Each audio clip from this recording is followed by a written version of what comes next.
Today we're gonna unbox these 3 Hot Wheels. Time to box everyone. First,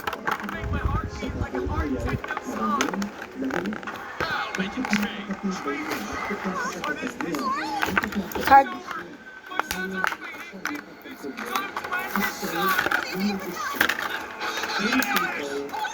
And there is the hammer.